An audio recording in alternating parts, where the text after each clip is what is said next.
వివాహ జీవితంలో మనశ్శాంతిగా ఉండలేని అనుకుంటారు కొంతమంది, బిడ్డలతో నేను వేగలేని అనుకుంటారు కొంతమంది.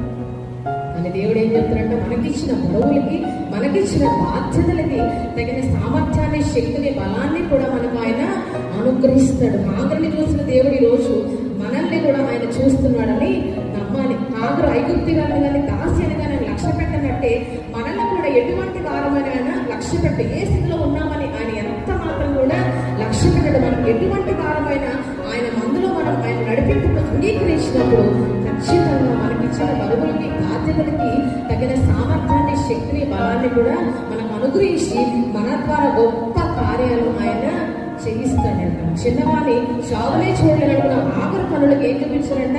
అతని యొక్క వివాహాన్ని చూపించాడు. అతను గొప్ప విలుకాడగా మారడం ఆమె కనుడికి స్పష్టంగా దేవుడు చూపించాడంట.